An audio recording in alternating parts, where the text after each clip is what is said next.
Welcome to Brain in a Vat. We are utterly delighted to be joined by David Edmonds, who is the patron saint of popular philosophy. David will be known to everyone who listens to our show as one of the co-hosts of Philosophy Bites, and he's just written an absolutely outstanding book on Derek Parfit. And David has a personal connection to Derek. Would you like to start by telling us a bit about that? The personal connection is that I studied at Oxford. I did what's called PPE, Politics, Philosophy and Economics. And then I went on to do the BPhil, which is a 2-year postgraduate degree. And it was the degree that in the 70s, 60s, 70s, if you got that degree, you could then go on to teach. And then subsequently, it wasn't enough and you had to get a PhD. But as part of the BPhil, you do a dissertation. And my dissertation was on obligations to future generations. And one of my co-supervisors was Derek. So that's how I first knew him. And then subsequently, I did a PhD. And my PhD supervisor was a woman called Janet Radcliffe Richards, who was famous for writing a brilliant book called The Skeptical Feminist. And Janet married Derek some time later. So I am the only person in the world, it's a very small claim to fame, but I'm the only person in the world to have been taught by both Derek and Janet.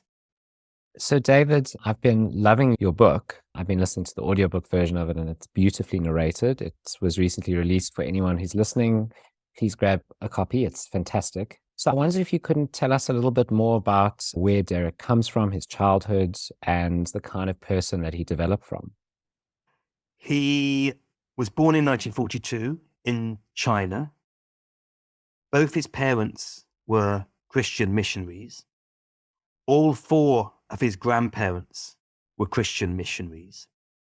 He himself had a sort of fervent Christian religious belief until I think the age of about 7, when he found it impossible to reconcile the existence of God with suffering in the world. They moved back to the UK via America, firstly to London, then they settle in Oxford, North Oxford, where he goes to a kind of prestigious prep school. And from there, he gets the top scholarship to Britain's most famous, privileged, powerful public school, private school in the country, which is called Eton, where so many of our prime ministers have come from. It has an absurd kind of over domination in public life in Britain. So many people in powerful positions have been educated at Eton. He went to Eton not as a paying pupil, but as what's called a king's scholar. He was the leading scholar. And from Eton, he went to Oxford, where he was a historian.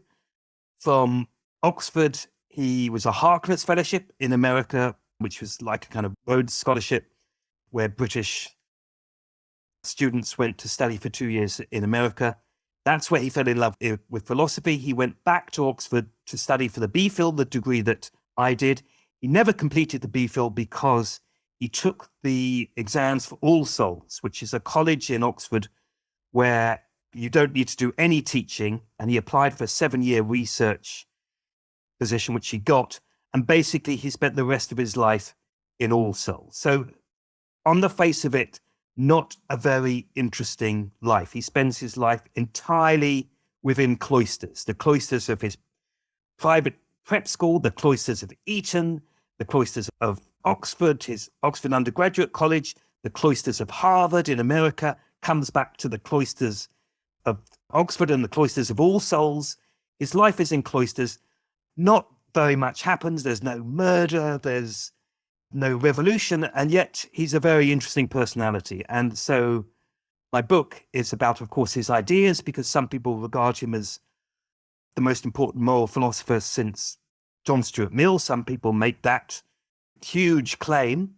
He divides people, so some people regard him as much less significant, but a lot of philosophers think he's really one of the most important moral philosophers of the last 20th century, of the last century. And as I say, a very interesting bloke. So the book is a combination of his life and his ideas.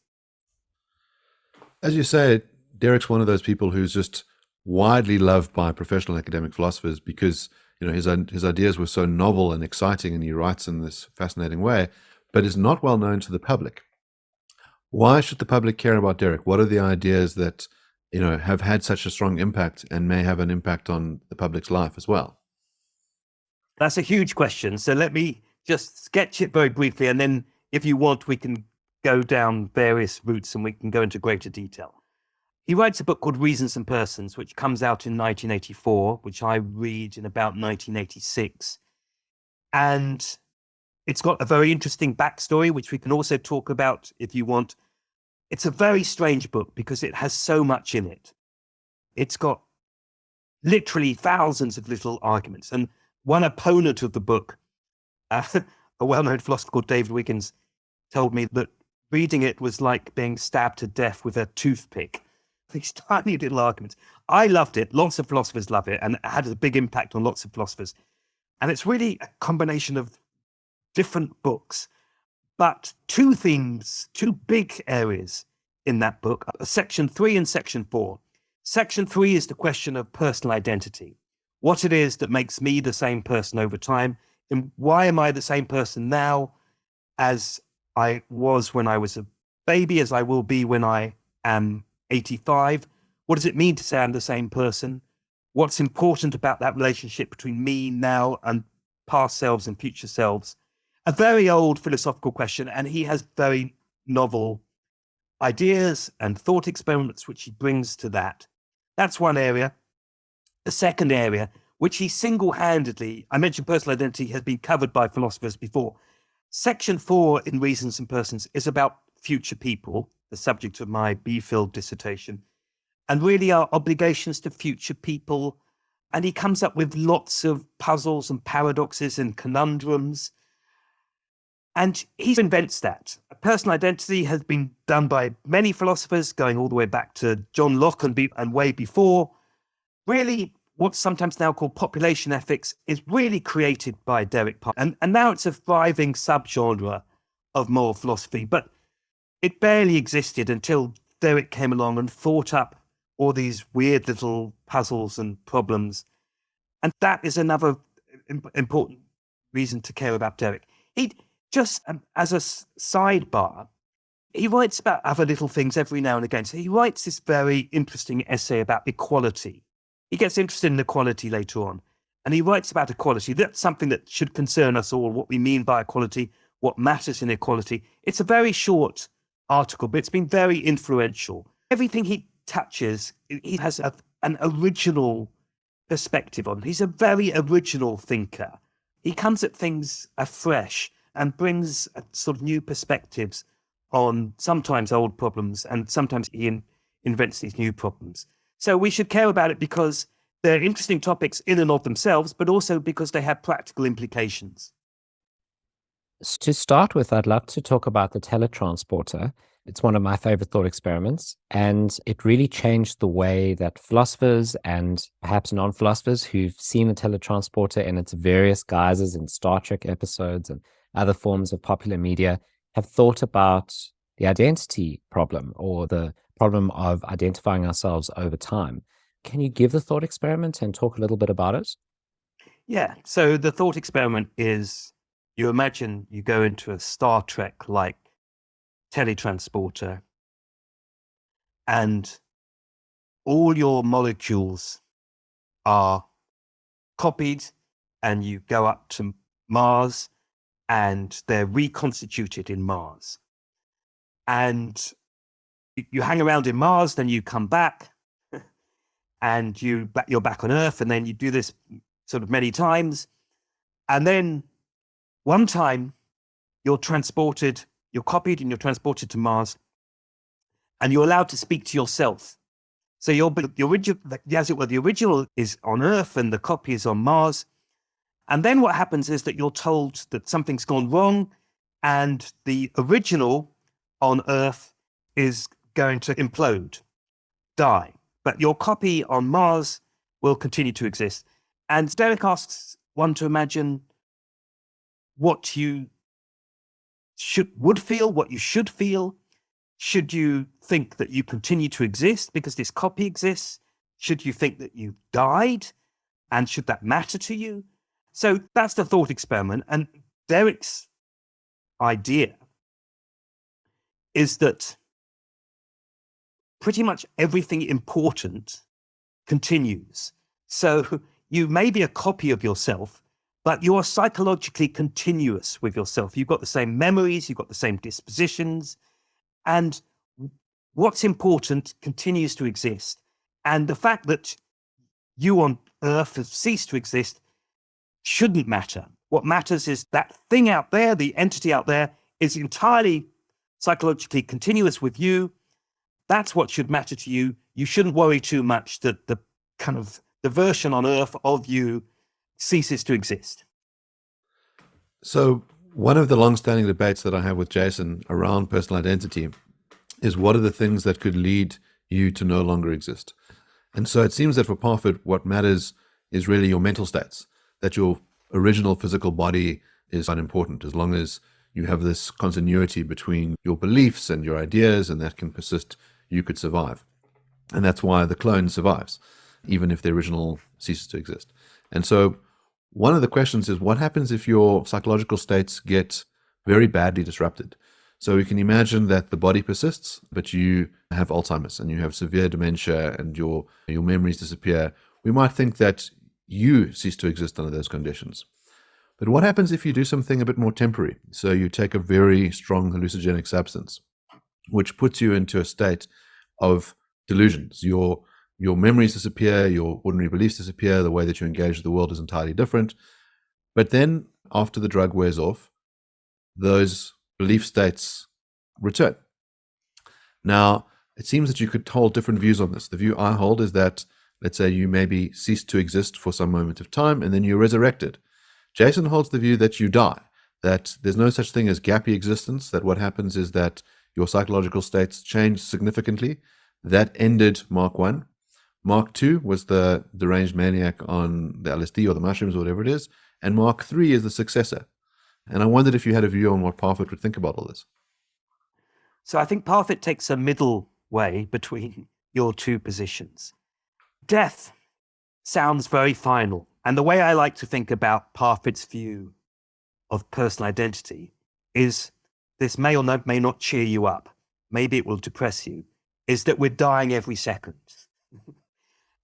Every moment we're dying, in the sense that every moment we're evolving. And because he believes that there's no essence, one of his central views about personal identity is there's no essence of us.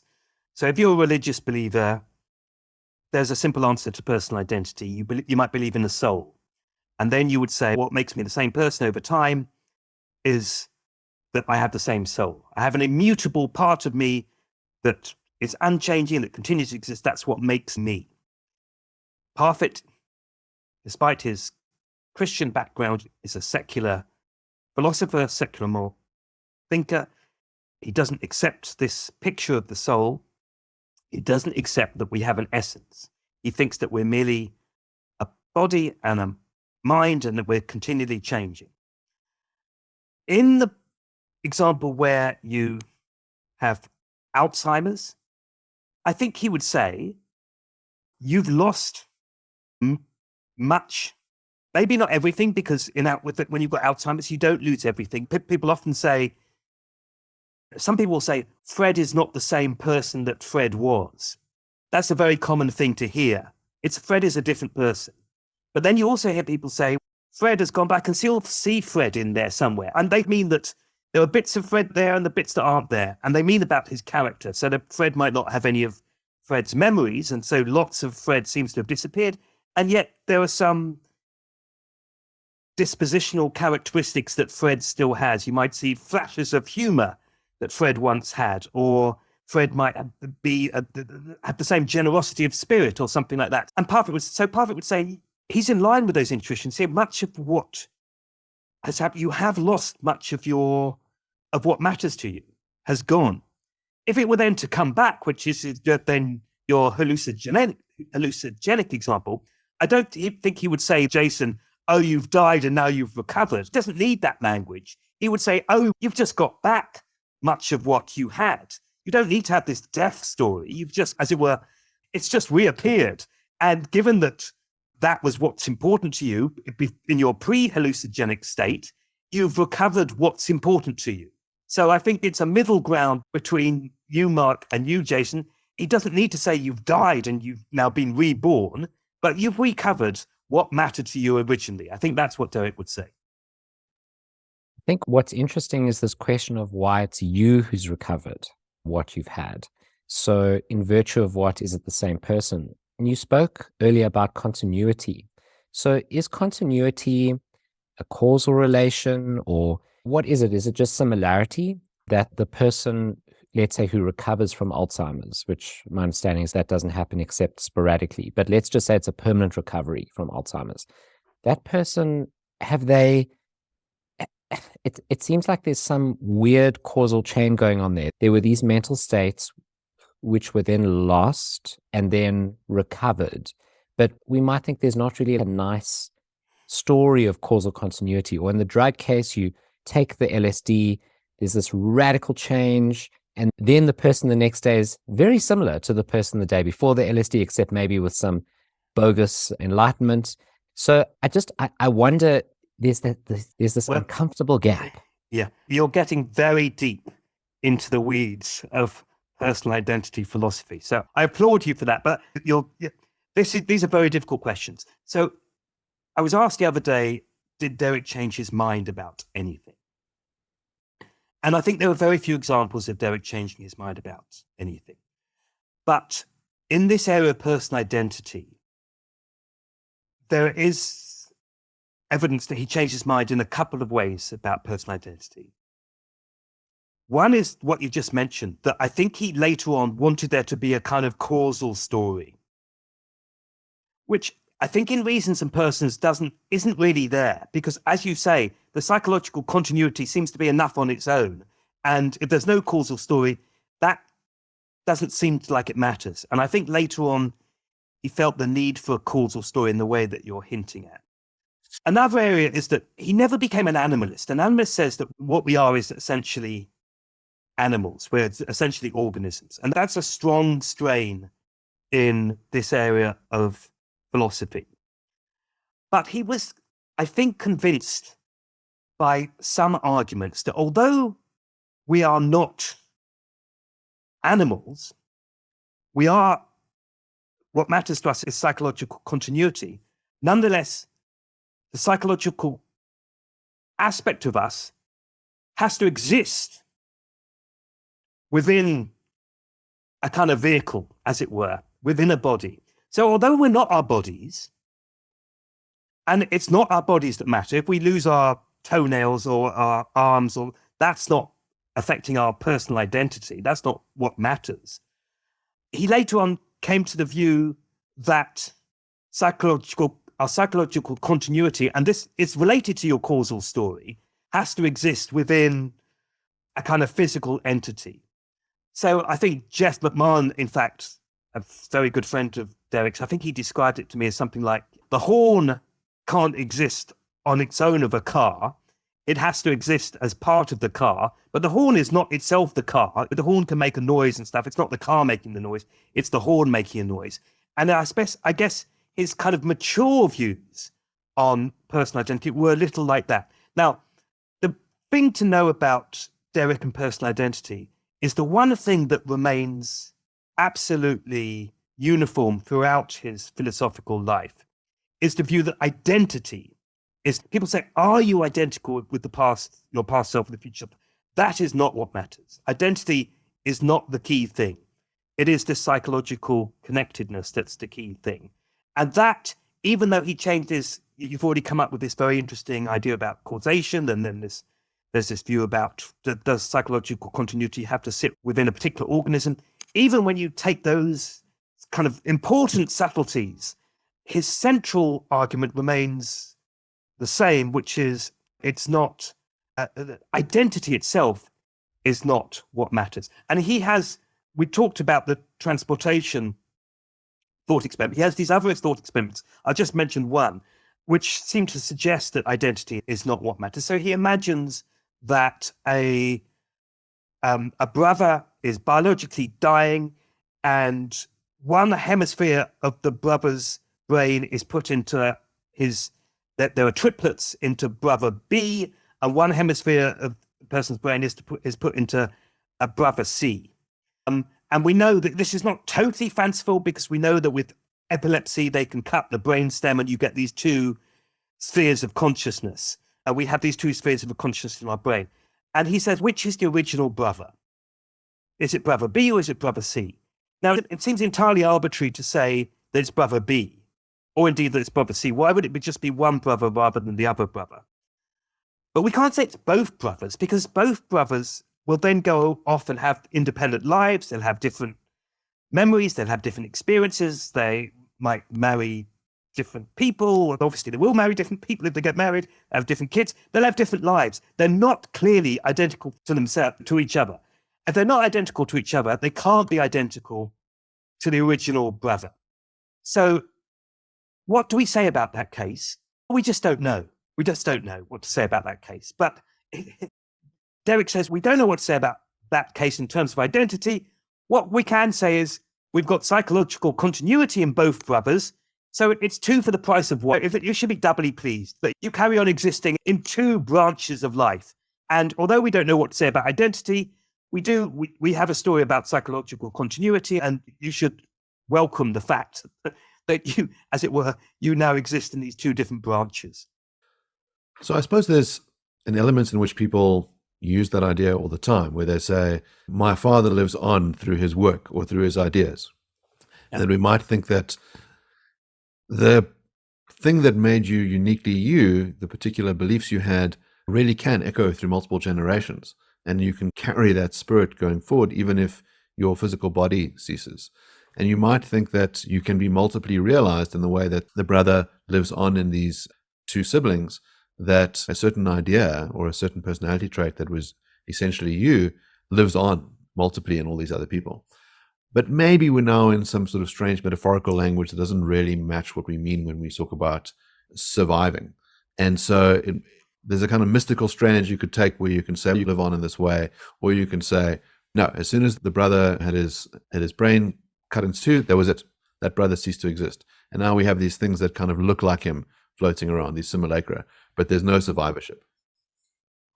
You could certainly say that. And Derek clearly stands opposed to that way of looking at us and looking at the world. And there's a famous passage where he talks about how this changes his attitude to death. That before then he thought he was in some glass tunnel that was coming to an end somehow. And now he suddenly felt liberated. And the implications of his view are many, but a big one is that suddenly, if you take the Derek position, you feel a slightly weaker connection between your current self and your future selves and your past selves.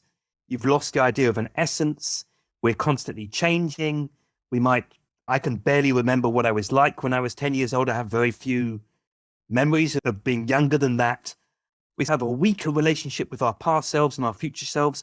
And because there's no essence of us, we suddenly have a stronger link. We're suddenly closer to other people, in Derek's view. At the same time as it attenuates our connection to the future and the past, it strengthens our connection to other people, which was in line with many of his consequentialist instincts. Yeah, I think many of his arguments across a whole range of different philosophical questions end up in roughly the same place. And this is just one example of where he settles a consequentialist result of his philosophical arguments, that suddenly it becomes more important to care more about the world and less about ourselves, and perhaps less about our friends and family. And also perhaps less about, we can go on to talk about this, perhaps more about future people as well. The fact that they don't exist now, that they're distant in time, is irrelevant, and that we should care about those lives as well as lives that are currently existing on planet Earth. So that's a very important point, is that one of Derek Parfit's main contributions to philosophy is what's often termed the non-identity problem. Can you speak a bit more about it and explain? It sounds like it's had quite a big impact on your life, given that it was the topic of your work. Well, yeah, it was part of the topic of my work. The non-identity problem, the way I like to explain it is that really until Derek, everybody had this very basic assumption, which was that we were doing something bad if we were doing something bad for particular people. So if I lie to somebody, I'm doing something bad because there's a particular person I'm lying to. If I hit somebody, I'm doing something bad because there's a particular person that I'm hitting. Derek realized there was a whole range of philosophical issues where it looks like we're doing something bad, where we're not doing anything bad for any particular person. So I'll explain his key example and then how he extends that. So he has an example, and I have a rider here because it's an example from the 1980s, and to me it feels quite classist and possibly a bit sexist. So I add that kind of warning now, but it's about a 14-year-old girl who is thinking of having a child, and you could persuade the 14-year-old girl to postpone the decision and have that child in 10, 15 years' time. And obviously, if the 14-year-old girl has a child now, it's probably not good for the 14-year-old girl's life. But putting that to one side, we think that one of the things wrong with the 14-year-old girl having a child now is that the child who will be born will have a bad start in life because it's not ideal to have a 14-year-old mother. And so it's been bad for the child. So that's a natural instinct. And then Derek points out, if the 14-year-old girl has a child, presumably that the child has an okay life, the child's life is better than nothing. It's not a life full of total suffering. If the girl postpones the decision and becomes a woman and becomes a mother later, the child she has 10 years later is obviously not the same child. It's a different child. If the 14-year-old girl has the child now and ignores your advice to postpone the decision, who has she harmed? She hasn't harmed the child she's going to, that she would give a birth to, because that child would not exist.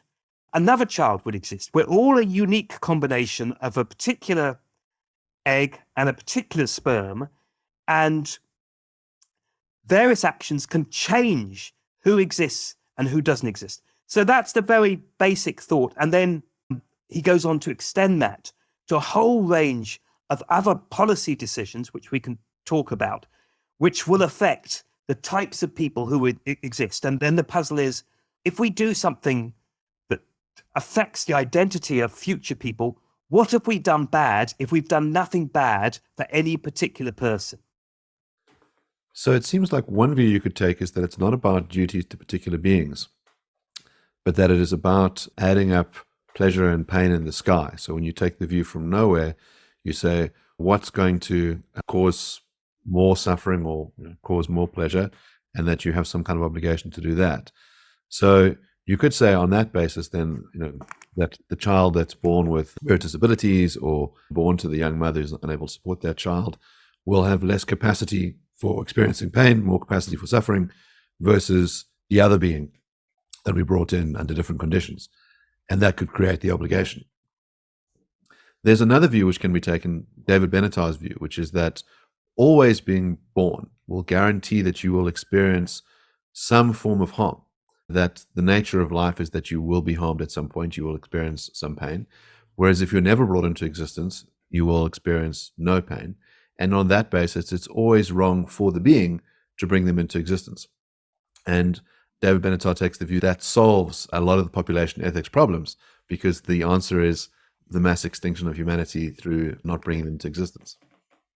So I'm not an expert on David Benatar, but I know his arguments about this, and intuitively they don't appeal to me. I've got kids, and I don't think that I've done my kids a bad turn by bringing them into the world. I don't think they resent being brought into the world. I think on balance, their lives are much better than nothing, and their balance of happiness over pain is so far in the credit that I've done them a favor. But your other solution is the solution that Derek adopts himself. And it's another way in which he reaches this consequentialist worldview that he has. So, for example, you imagine that I always use the example that Derek uses because you can see how important and topical it is. Climate change. In one scenario, you imagine that you do nothing about climate change and that in 3 or 4 generations down the line, there are people on planet Earth. Let's say there are the same number of people, just for simplicity's sake. Let's say there are 8 billion people on planet Earth, and they have not good lives because we've done nothing about climate change. Their lives are blighted by typhoons and hurricanes and by droughts and by mass migration and all the things we fear about climate change. So that's one option. Another option is that we do something, let's say we do something drastic about climate change and we stop people traveling from one country to the next. We ban cars, we ban planes. That's not going to happen, but let's imagine we did that. And as a result, 3 generations down the line, let's imagine that it's the same number of people. There are 8 billion people who have much better lives because we've tackled climate change. Now, of course, it's a microcosm, it's the 14-year-old girl example is a microcosm of that example. Because if we ban cars and we ban planes and we stop people and we took away people's passports and stopped them moving from country to country, there would be an entirely different set of people who would then exist in 3 generations' time.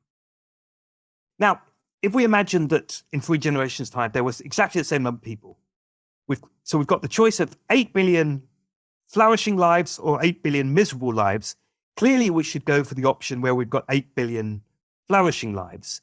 And the reason we should go for that option is because those lives are better than these 8 billion miserable lives. They're not the same lives. They're entirely different lives. What we're doing is we're comparing one set of lives with another set of lives.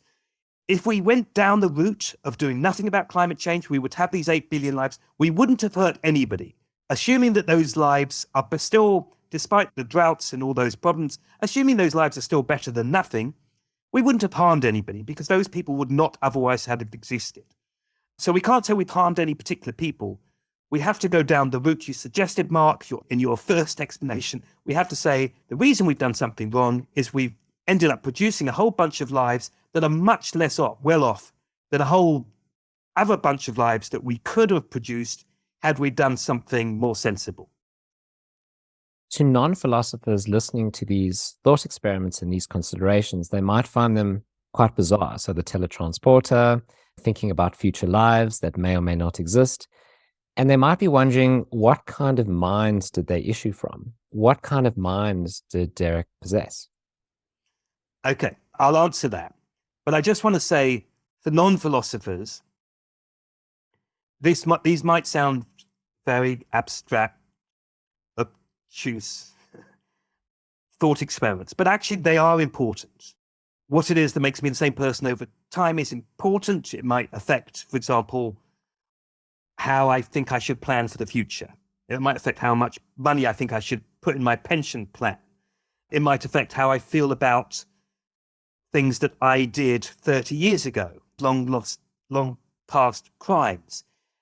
Derek has this idea that future people are as important as current people. And he imagines that a piece of glass is left in a wood. And he says, imagine that's stepped on tomorrow. That's a very bad thing by a child. There'll be blood, there'll be pain. He says, imagine it's not stepped on tomorrow. Imagine it goes undiscovered for 100 years and is stepped on by a child in the future. That child still bleeds. That child still feels in pain. It makes no moral difference whether we're affecting people now or affecting people in 100 years' time. If that's right, then that clearly has very important implications for how we should regard the future and how we should think about the harms that we are creating in the future. So there are very huge practical implications. Now to get to your question, what kind of mind do they come from? They come from he's a very interesting person, I think. My big puzzle in the book was that when I wrote the book, I assumed that the Derek I knew in later life was the Derek that had always been. And it turns out that's not the case. So the Derek, let's call him Derek 1.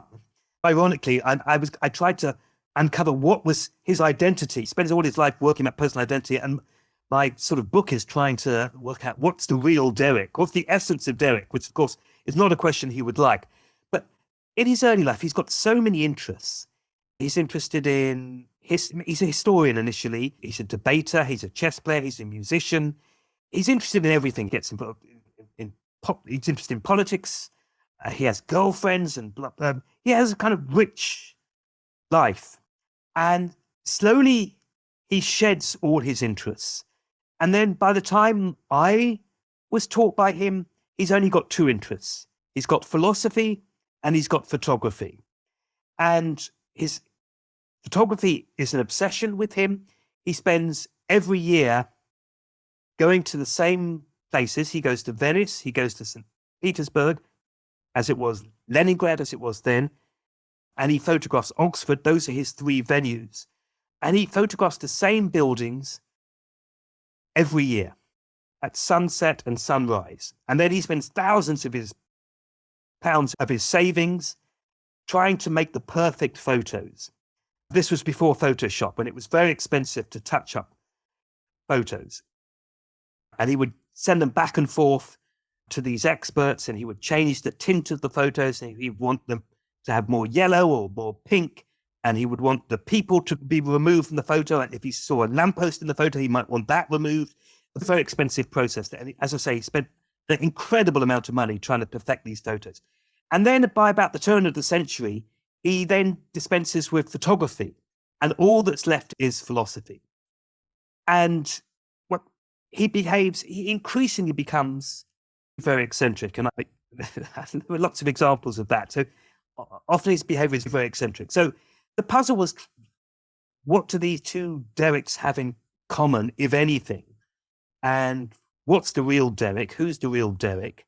What on earth happens to Derek? How does he change so dramatically? So there's a famous example of someone becoming a moral saint where they sacrifice every feature of their life to become perfectly moral. That they give away one of their kidneys, that they have no luxury items, that they spend their time dealing with the sick, donating whatever excess capital they have. And the view is that you've missed out on a rich life, that no one would want their child to become a moral saint. And maybe there's a sense in which Derek becomes the academic saint, that you decide that you're going to pursue truth relentlessly, that you're going to try and solve one of the fundamental problems, which is, where does morality come from? And in order to do that, you have to strip off everything else.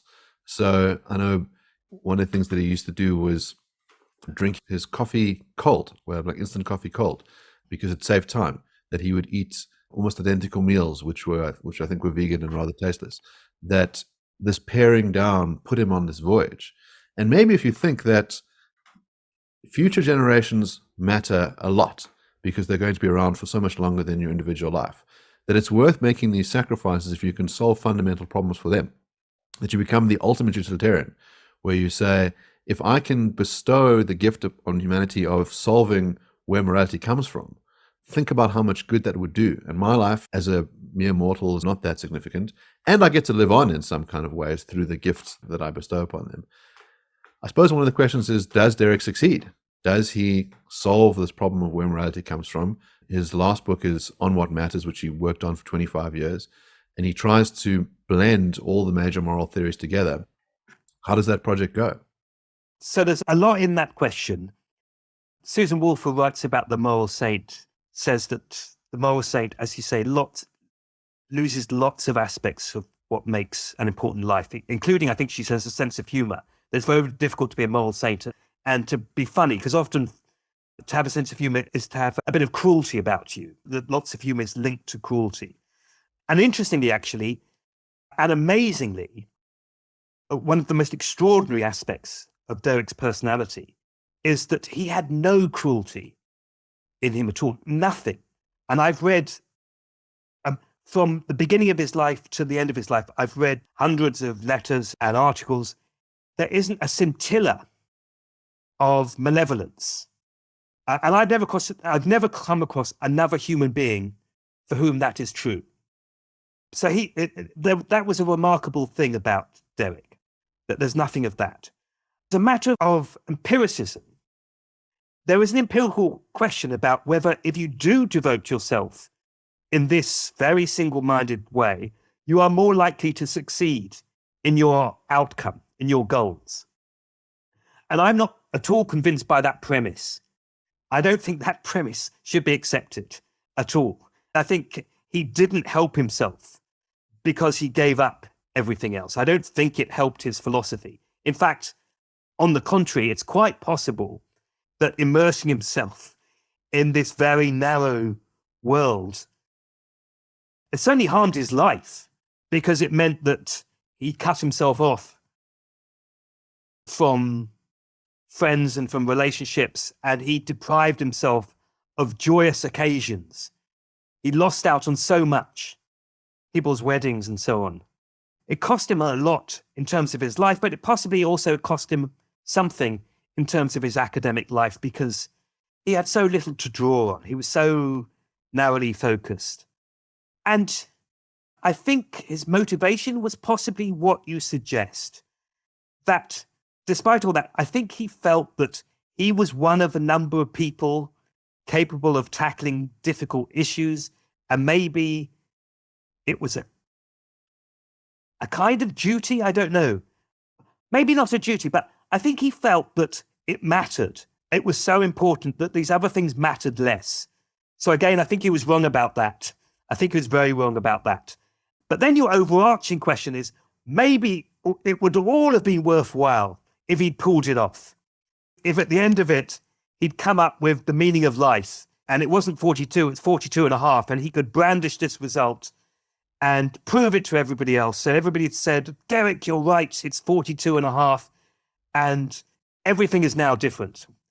For one thing, everything wouldn't have been different, even if he had 42 and a half, even if he had people would carry on living their lives, and things that matter to us on the whole would carry on mattering to us. Our friends and family and our projects would continue to exist. So if he had that 42 and a half solution, I don't think it would have made a big difference in any case. But there are people who disagree with me. I'm a huge fan of early Derek's work, less of a fan of his later work. I think his later work is much less successful, and I think he doesn't convince a lot of philosophers that he has discovered that moral facts exist and that morality is objective. He is of the view that if he can't demonstrate that, if he can't prove that, his life is meaningless and all our lives are meaningless. I don't think that's true. I think it's not true that if he can't prove it, our lives are meaningless, and I think he doesn't prove it. Nonetheless, he obviously has an important life, and he comes up with important ideas. He's a very important philosopher. His life is certainly not meaningless, even if he hasn't proved that life itself, that morality itself is objective. So one of our guests that we've had on previously, you mentioned earlier in the discussion, is Jeff McMahon. And when Jeff talks about Derek, and he talks quite a lot about Derek in our episode with him, he speaks about Derek almost in haloed terms. And whenever guests come on our show and mention Derek's work, there's always this sense that Derek was an incredible man who affected people very deeply. And as you say, it seems like that is significant regardless of whether he solved the bigger problem. And just the fact that you've written a biography means that he impacted your life significantly. And people continue to show an interest in his work regardless of whether they're convinced by the ideas. And this seems to be a tension that a lot of philosophers feel with their work, is that sometimes no one cares about the work, not even other philosophers, or no one agrees. Although in Derek's case, that's not the case. People buy into a lot of his ideas, but it seems like philosophers can have an impact as humans too. He had a big impact on lots of people's lives in lots of ways. I compare him in one part of the book with Wittgenstein. And Wittgenstein also had a big impact on lots of people's lives, but in a malevolent way. Wittgenstein was always trying to persuade people to give up philosophy. Wittgenstein thought that philosophy was a waste of time, and what they should be doing was becoming carpenters and plumbers and working with their hands. That was an honorable thing to do. And sticking within the ivory tower dabbling around with philosophical ideas, that was a life that was not to be recommended. And actually, in a way, although Wittgenstein spent most of his life, a lot of his life in an academic context, he was almost contemptuous of that kind of life. Derek was the opposite. Derek tried to persuade everybody to do philosophy. Derek thought that philosophy was the key subject that mattered more than any other subject. And when people would arrive at All Souls, his college, and they were historians or whatever, he would try and persuade them to give up history and to become philosophers. And I don't think Wittgenstein consciously sought out disciples. Derek certainly didn't consciously sort out disciples. Many people were heavily influenced him. He was extremely generous with his time. Everybody says that as long as it was philosophy you wanted to talk about and not football or shopping or the weather, then he would give you as much time as you wanted. And he was not a snob. So clearly he respected some philosophers more than others. It would be difficult not to. He understood who the really important, powerful philosophers of his generation were. But if you wanted to talk philosophy with Derek, he would give you the time of the day. And you mentioned Jeff McMahon. Jeff talks in the book. Jeff has a 14-hour tutorial with Derek. 14 hours. And Derek had a very strong bladder. Derek didn't need to have toilet breaks. But some of these people would go to Derek and they would have these long tutorials, and desperately, they needed to go to loo. And actually, sometimes they invented loo breaks because it was too intense and they needed to get away and have their own thoughts for 2 or 3 minutes before they would come back to the tutorial. So he was extremely generous, and lots of people, I think, were quite rightly, extremely appreciative about that. And if you look at moral philosophy books from a certain generation in the sort of 80s and 90s, they invariably end up there. There's a long list of acknowledgements, and then there's a final paragraph where they say, and finally, I must thank Derek Parfit, whose comments were longer than the original manuscript itself, who really should be named as the co-author on this book, blah, blah, blah. There's a kind of pattern of them. They don't think there's a pattern, but actually you can see a kind of template across this whole number of books. But the final thing to say, which I mentioned right at the beginning of the book, is that Derek divides philosophers. So if you like doing philosophy in Derek's way, and I do like doing philosophy in Derek's way, I'm a chess player. Derek has a kind of chess player's approach to philosophy. There are these premises and conclusions, and there's lots of little arguments and lots of little puzzles. If you like doing philosophy this way, lots of thought experiments, then Derek is your man. Derek's the bee's knees. Derek is the top dog. But there are philosophers who hate that way of doing moral philosophy. And for them, Derek does moral philosophy in completely the wrong way. So he definitely has, even people who don't like Wittgenstein's philosophy acknowledge that Wittgenstein is a colossus. That's not quite true of Derek. So Derek is a much more divisive figure, I think, in moral philosophy. So there's a whole set of thinkers who regard him as one of the greats, and there is another set who think that he just approaches philosophy in completely the wrong way. I wrote the book. I'm a Parfitian. I think Reasons and Persons is a very important book that will be read in decades to come. But I know enough about the philosophy scene to know that my view is not universally shared. So you've had the wonderful privilege of interviewing hundreds of philosophers and getting a sense of different ways in which philosophers think and express themselves and have their ideas out there. And you're in quite a good position to think about this metaphilosophical problem of what is the right way to do philosophy. And you've given an indication that Derek had a particular way of doing it. Do you think that there are better and worse ways of doing philosophy? Do you think that there are certain methods that philosophers ought to use and others which they ought to abandon?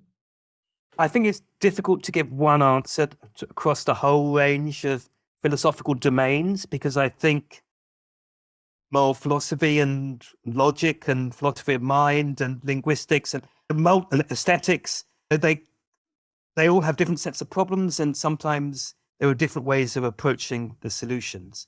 I do like reflective equilibrium as a general sort of method, whereby you have sort of principles which you then test against individual cases, and you find some kind of balance between general theory and sort of individual cases, and which you try and the individual cases either then cause you to abandon the general principles or modify the general principles, or sometimes your individual intuitions, you reject the individual intuitions because you think the principles are too strong. And in this particular case, you think your individual intuition is unreliable. So you reach eventually some kind of reflective equilibrium between the abstract and the particular. I do quite like that as a universal way of looking at philosophy, but I think it's very difficult to say that's the way to do all aspects of philosophy because they are so very different. So something you spoke about, David, was just his tremendous ability to concentrate on an issue, devote his life to an issue, be prepared to discuss it for 10-plus-hour tuitions, really focus on a particular problem. And that problem was philosophy, and that problem was the source of ethics. And then before that, the identity problem and the non-identity problem. Some people say that sounds like an autistic trait. So it sounds an obsession with a particular element of the world, which a lot of autistic people display. And it's also perhaps the source of his success in certain ways, that it allowed him to really focus. How would you say that characterizes or mischaracterizes his life?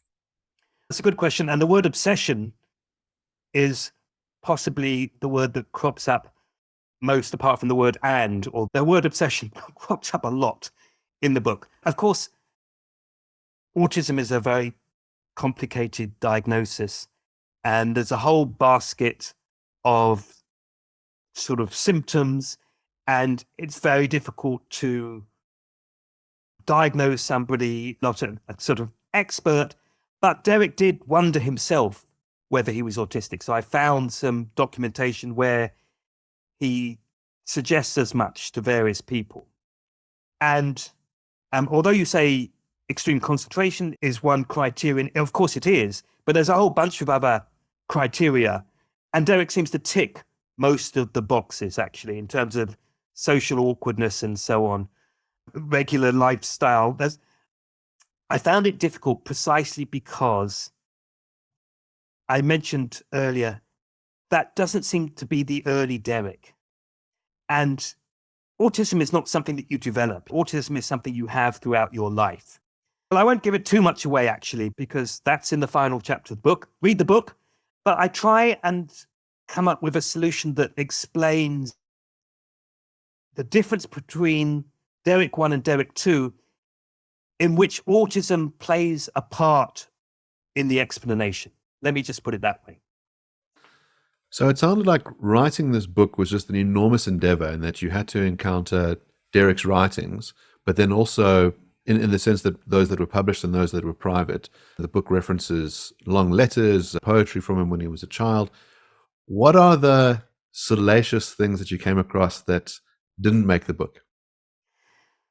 So I got a nice review in one of the journals, and there was one line which said, it's a very favorable review, but there was one line which said, every now and again, you feel the dead hand of discretion in the book.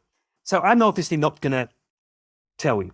If I were to tell you, I may as well have put it in the book.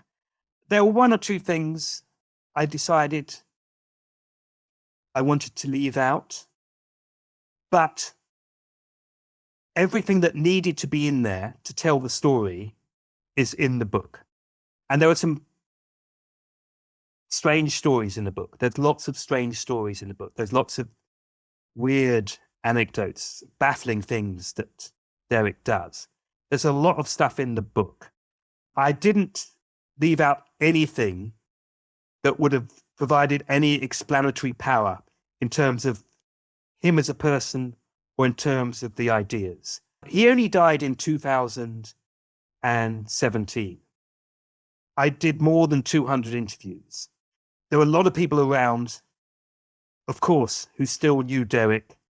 There are a lot of people around for whom is a very important figure. There were one or two things I left out. I'm not going to tell you what they were, but on the whole, I'm not going to say on the whole, the story is that if I were to put them in, it would make no difference to the story. I would say that.